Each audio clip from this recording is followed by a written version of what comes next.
Joining me today is New Hampshire Senator Dan Feltes. Dan, thanks so much for being here. Thanks for having me, John. So, in New Hampshire, everybody's talking about two things. Well, we have a budget and the candidates coming to town. I'm really more focused on the budget question. Right. Maybe we'll circle to the other one later in the but I'd like to know what's your take on the budget impasse, and is it likely we'll see a solution in September, or is this thing going to drag out? Right. Well, here's where we're at. The governor vetoed the budget. Her veto statement, was based on the principle that it was fiscally irresponsible because there's unpaid for business tax cuts that would create a $90 million deficit in future budgets, creating a crunch on our critical economic priorities, investments in infrastructure, roads and bridges, education, healthcare, the things that we know that everybody agrees on help move the economy forward for everyone and expands opportunity for everyone, not just those at the very top. So, wait, can I just quick, how big were those tax cuts? So not in dollars, but in percentage-wise. Right. So the business profits tax, for example, had a phased-in tax cut. In this budget, goes from 8.5% to 8.3%. The next budget, 8.3% to 8.1%, and then 7.9%. Something similar for the business enterprise tax, phased in over time. So less than 1% is what we're looking at? Right. In the current budget, the impact of the business tax cuts is a roughly $23 million hit to the state budget.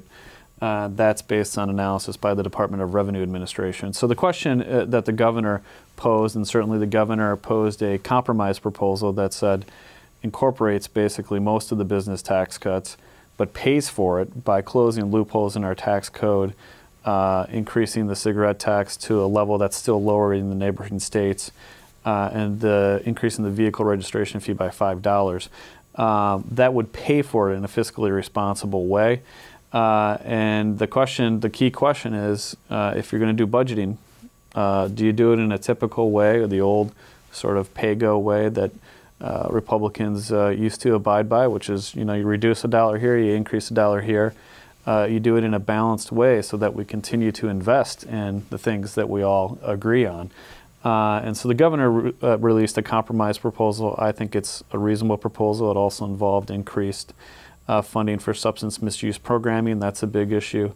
It set aside money for Medicaid expansion. Over 40,000 granted staters are receiving health care through Medicaid expansion, now health insurance through Medicaid expansion. It funded the state employees contract, which is something that my Republican friends did not fund in their budget and voted against on the Senate floor, for example. So those things were incorporated in her compromise proposal. What's happened since is that the Republican leadership has offered the state employees contract as a way to resolve it. But there's a number of other issues, though, that need to be ironed out, including the unpaid for business tax cuts. So whether or not we end up with a reasonable resolution to this, something between perhaps the governor's compromise proposal and Republican leadership's position right now, which is we're not going to pay for these business tax cuts and we really want them.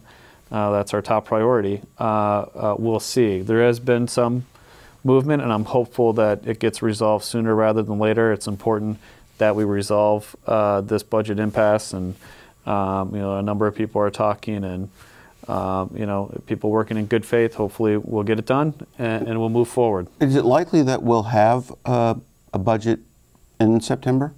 So we do have a budget. We're operating on a continuing resolution from FY15 levels. The biennium budget. Is there likely? It's hard to handicap it and put a percentage on it, but I'm hopeful. Okay. So we should mention that today, John, is Women's Equality Day. We're taping on Women's Equality Day, and one thing that came up recently is the Planned Parenthood vote of the Executive Council, and I don't typically comment on the business of the Executive Council. The Executive Council constitutionally is very limited. And speaking of limited, we're actually limited on time, but when we return.